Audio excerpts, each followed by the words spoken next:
Okay, have you ever stopped and wondered why you're always the one with the extra snacks and the portable charger in your bag?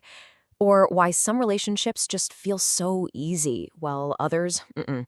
Well, let's get into it, because today we are using the stars to do what people are calling a social life edit. Seriously, think about it. Are you the one everyone turns to?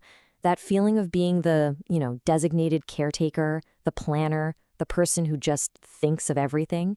It's such a classic role in any friend group, and it turns out astrology has some pretty strong opinions on who's most likely to be that person. So yeah, it is time for a full-on cosmic social audit.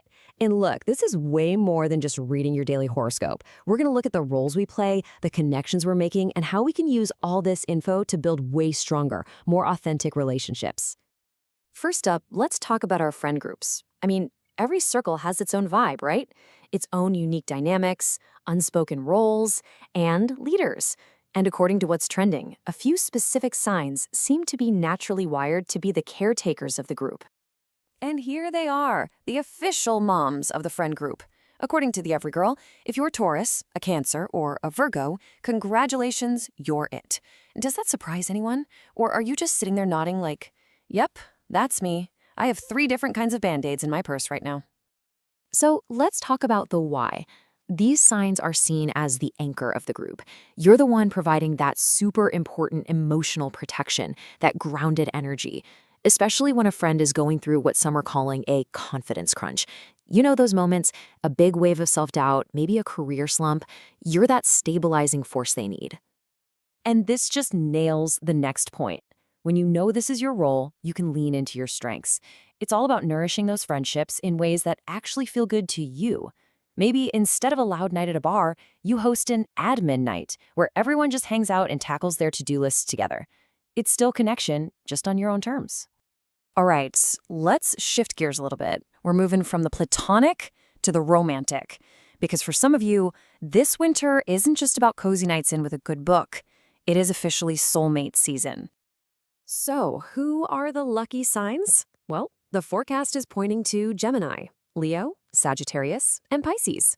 If that's you, the cosmos are apparently lining up for a pretty major connection this winter.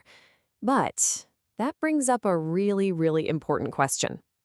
Is this new connection a soulmate, or is it what some therapists are now calling a wound mate? I'm telling you, this is such a critical distinction. Getting this right can literally change the entire way you date. Let's break this down because it's so important. A soulmate connection is one that actually supports your growth and lines up with the life you're trying to build. A wound mate, on the other hand, is a connection that's based on shared trauma. Now, that bond can feel incredibly deep and intense, but it's not actually built for mutual healthy growth. So the real question you have to ask yourself is, does this person help me heal, or do they just understand my damage? It's a huge difference. Okay, which brings us perfectly to our final section, using the stars not as some scary prediction, but as a tool, a way to spot potential challenges ahead of time so you can navigate them with your eyes open, and most importantly, protect your peace.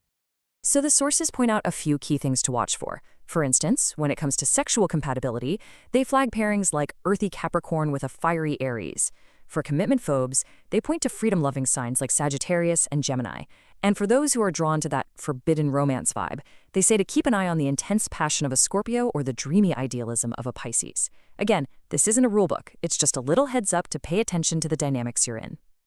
And that is the real point here. Understanding these potential dynamics is just a powerful form of emotional protection. It's about saving your energy for people and relationships that actually fit the life you're trying to build, instead of getting stuck in a pattern that just doesn't serve you. This all comes back to a really core concept: intrinsic motivation. It's that internal drive you have to do something simply because it feels right and rewarding to you, not because you're looking for something from the outside. When you date from this place, you're not searching for validation. You're looking for alignment. You're protecting your peace by being true to yourself. Ultimately, whether we're talking about friends or partners, using these cosmic insights is all about this right here. It's about finding that clarity and that confidence you need to take your next big step, whatever that step may be. So, if you only take one thing away from all of this, let it be this. This is not about letting the stars run your life. It's about using them as a tool for self-awareness, so you can be more intentional and authentic in how you connect with everyone around you. So, what do you think? Are the stars on to something? I really want to hear from you. Tag the certified mom of your friend group in the comments below.